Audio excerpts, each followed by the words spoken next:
It's always great to have the CEO of a company that you've been a customer of for like most of my adult life. So all my grievances, I'm just going to bring them to the table here. In all seriousness, you've been CEO of Verizon since October. Something of a homecoming for you, having grown up at AT&T, getting Virgin Mobile off the ground.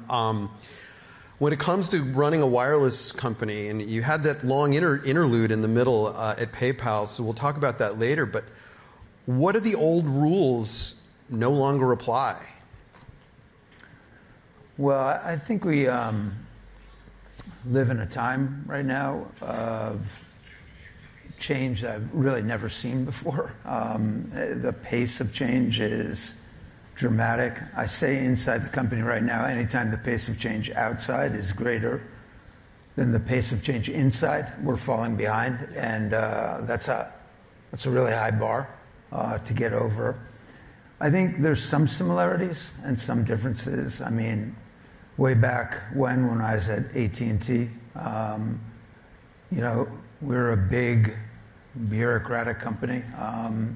Verizon is a big bureaucratic company. It loves its processes. It loves to show its work. But like, I'm about outcome and how fast can we move the company forward. We're very risk averse. And I get that. Like, there should be places where we are risk averse when it comes to cybersecurity, when it comes to the integrity of our financial numbers. Like, my tolerance for risk is like a 1. But for the most part, my tolerance for risk, for trying things and failing fast and then learning from it and moving forward, is like an 8 or a 9. And I think in general, the company is probably at a 2 to 3. We're very hierarchical. I need to be very careful what I say, because it's taken as gospel. And the truth of the matter is, things are changing so fast. Like, I'm always learning. I can't predict the future. I can try and do my best to ascertain like the direction of it, but I'll frequently be wrong on that as well. It's still less than a year that you've been there, but how do you get from that? You said around 2 in those areas where you want to see people take more risks. How do you get closer to that 8, 9 level of tolerance? Well, I think you, or I don't know if you would, but I think leadership is like 3 things in my view. The first is to clearly define reality. And nobody really wants to hear that, to tell you the honest. Certainly my first coming on stage in front of all the employees of Verizon, I had no slides, nothing on screen, no talk track, just kind of like what I saw. And what I saw was a company that was losing in the market. We had lost market share for 5 straight years. We had gone from being number 1 in market cap to being last. Our forward PE was last in the market and terrible. And so, I kind of laid that out for everybody. And I think we had just gotten used to gently ceding market share as opposed to playing to win. And that just doesn't work for me. I mean, that's just not who I am. When I first came in, I think people were scared because I said that, we wanted to play to win. We wanted to stop losing market share and start gaining market share. And people were worried that was going to lead to, a price war. But that's not the way that you compete. Anybody can compete on price. Price is easy. It's about competing on other parts of the value proposition where you can actually differentiate yourself and create lasting value. Like, if somebody puts a promotion out there, like, I can match it now in 2 hours. So there's no competitive advantage to that. So I think it's really about laying out the reality of where you are, and people don't want to be part of a losing team. And then the second thing a leader needs to do is inspire. Lay out a vision of what you want to do. How are you going to reclaim your market leadership? And then clearly lay out the path between reality and that vision, and like, how are we going to get there and over what time frame? and what things are we going to chew off first and start to work on. So it is going probably faster than I imagined. I'm proud of the team. I don't like giving out compliments that easily, but I am proud of where they are. There's a lot more work to do. So you've given hints on some of that work that you want to do, moving away from low margin, highly promotional activity, simplify promotions, simplify plans. Put some more flesh on those bones for us. What does that look like?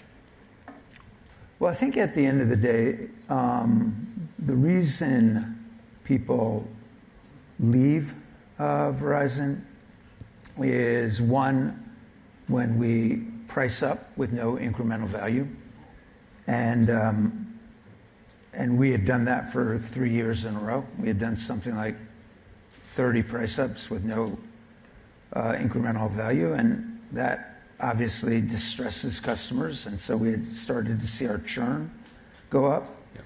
And I told the company that, like, the first rule of getting out of a hole is stop digging.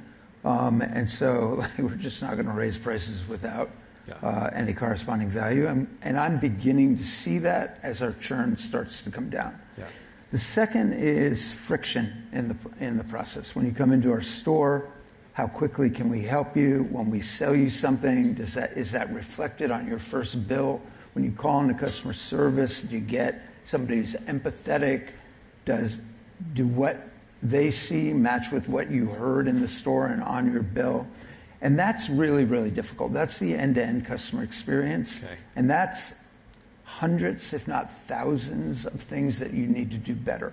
And we are focused on every single one of those, just incrementally getting better, because I feel if we can have the best end-to-end customer experience, that's real differentiation, because it's very hard to imitate, and it's extremely hard to do, but extremely appreciated by customers. It's going to be hard for me as a customer who's been with Verizon for a very long time to notice even many incremental things. I might understand, okay, yeah, I do have a better customer experience, but there's something concrete that I should look forward to keep me from, taking that offer from T-Mobile or whatever. Yeah, there will be. Can you give us a little bit more of an indication? No. I want to be conscious of our... No, but to your point, I mean, the answer still is no, I won't. But I think that when we talk about kind of this end-to-end value proposition, there are little things, there are bigger things, there's how do you simplify things, how do you add elements of loyalty into what you're trying to go do. And so, my view is there's never a big bang in what you're going to do in front of customers, because if you can do a big bang, then your competitors can do a big bang. Right. Unfortunately, it is like having a long-term plan, and as I say inside the company, every single day matters. Like, I want to see incremental improvement every single day. And so learning to use the tools of our time, whether that be AI in how we serve customers much better, whether it be specific offers we put in front of you, elements of the value proposition. So when you see things, expect that there will be other things a month from now, the next month, the month after, because it's got to be a steady drumbeat of improvements. When it comes to encouraging your staff to use AI tools, what's your stance on that? And specifically, I think early on, a lot of businesses were saying, hey, get out there, use as much as you want, create things, create chatbots, build agents. Have you had to become more disciplined about that? And what are your marching orders when it comes to using AI tools to make either the workplace or the customer experience better?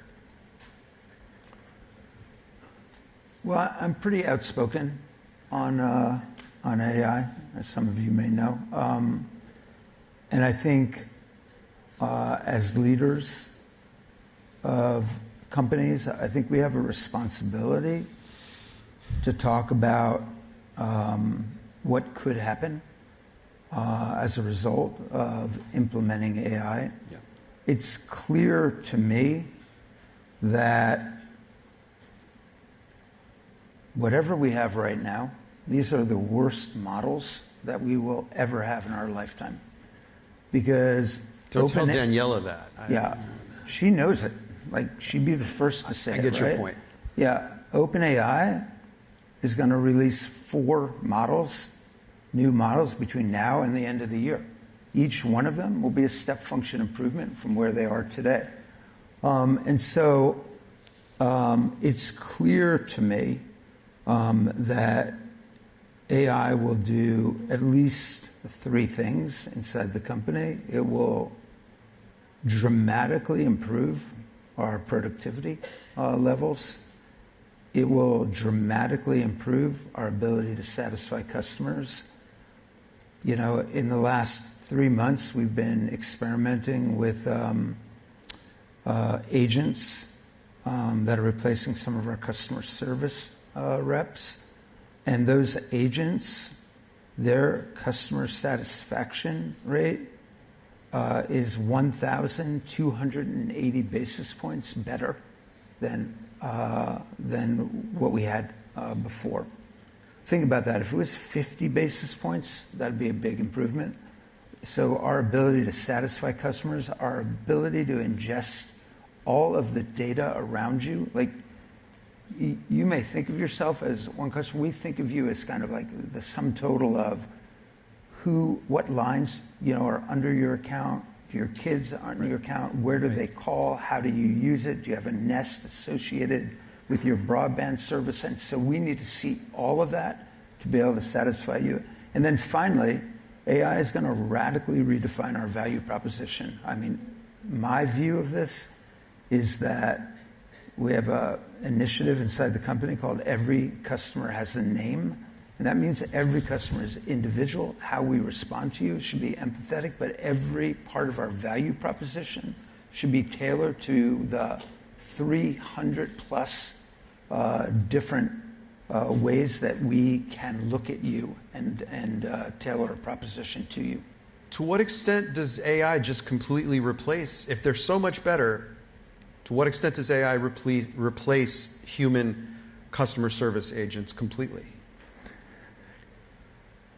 For sure, you're going to see disruption with AI in certain job functions. I don't see how that's not possible. And I don't see how anybody can look people in the eye and say that's not possible. What percentage of customer service gets displaced? It can be a large percentage of customer service. I think that function, you know, is a function that has a lot of rote parts of it. I forgot my password. You know, what's my billing amount? Those are all simple and easy things for an agent to go do.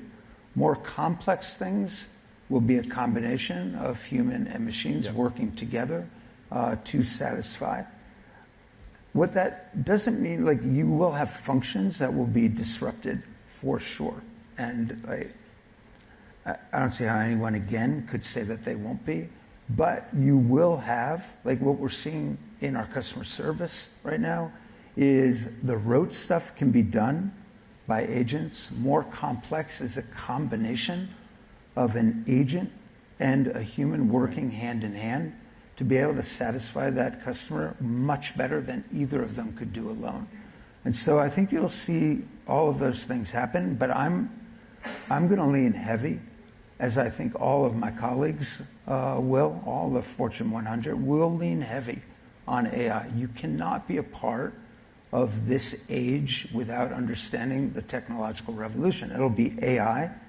I think personally we get to AGI, like some are saying before this now, but I think in the next 2 to 4 years we're in AGI. I think in the next 4 years we're at quantum. We're already preparing for Q-Day as early as 2 years away because we need to look at all the encryption pieces of this. And then you're at humanoid robotics, a couple of years after that. That's all happening, and we need to be ready as a society, as leaders of corporations, and then we need to take the responsibility of that. So for instance, I think I was one of the first to pull together a pretty wide scale. We put aside $20 million to train and reskill people that are impacted by AI. Right. That's the tip of the iceberg for what we're going to go do. Like my view is we have a responsibility to put serious money, resource, and effort into training not just our employees, not just people that are impacted, but the communities we serve as well, in utilizing AI in a responsible way. But as I say to everybody inside the company, you should not be scared of AI. You need to learn AI. You need to be able to use it in your work. You need to be able to use it in your personal life, because that's the age we live in. One of the first moves you made was a difficult move, admittedly, in eliminating a lot of jobs at Verizon to the tune of 13,000. You set up this fund, $20 million. You said that's just kind of the tip of the iceberg. What are some of the early takeaways from that, and what do companies need to do to reskill workers who are affected by, whether they're in customer service or some other area that's affected by AI? Yeah. Well, first of all, we're training everybody inside the corporation. We do week-long events now, and that can be from some people don't even know, the right prompts to go use and how to use basic chatbots, to being able to gin up agents. We have a whole AI tech stack that we are now implementing, most of which will be done next month in July, all of it finished by November. But you have to move quickly. You have to train. We have 7,000 people in this reskilling that have already applied for that. But as I mentioned, I think our responsibility is to work with government. And I'm spending a lot of time down in DC to think about how we take our resources, maybe the resources of the Fortune 500 as well. Think about it, if we're putting 50 to 100 million into it, and you multiply that by, my peer set, and then what the government can do, you could have a lot of money going into thinking about reskilling, retraining, and how to really utilize AI as hopefully a force that can unleash the best parts of humanity, as opposed to a force that, could add a lot of stress into our democracy. Speaking of powerful tools, briefly, in our last few seconds, we're out of time. Recently joined, they don't need to know that. Recently joined Project Glasswing. Given your background in cybersecurity, give us a sense of, now that you've had a chance to get in there and test it, how powerful is it? What does it do? Should we be afraid of it? Well, you should always be concerned about cybersecurity. I mean, it is existential. Everything we do is controlled by software. The elevators you go in, the planes that you, board, your financials, everything. I don't know how much money you have in your pocket right now, but, it's probably not a lot. And all of your wealth is digital in some way. So I think, a consumer has their identity stolen every 2 seconds. So I think cyber is existential for us. Mythos, which we've been working with as part of Glasswing, is a tool that can identify a lot of elements that might not have been seen as critical, but when you link them together, they become a critical infrastructure thing that needs to be repaired. Mythos is very powerful. It's enabling us to identify vulnerabilities, but also fix them quite quickly as well. But it's also forcing us to think about, how we ingest third-party vendors into our network and how we everything needs to be patchable remotely. Like within the next couple of months, 85% of everything done in our network, instead of taking multiple hours or days to figure out what's going on, we will identify it in minutes, go right to the element and fix it autonomously. Lightning round. If the government continues to designate Anthropic a national security threat, given its concerns about how its tools are used in defense, how problematic is that for you as a company? Well, we have access to it. So I would say Mythos had a head start, but all of these models catch up very quickly. I think OpenAI's model around cyber is extremely powerful as well. And as I mentioned, every 2 to 4 months, these models double in strength and capacity. So I think Mythos was a real good look at what the capabilities of these models can do in specific functional areas. And I'm glad, because we do a lot for the critical infrastructure of the United States, and Mythos is going to help us protect it.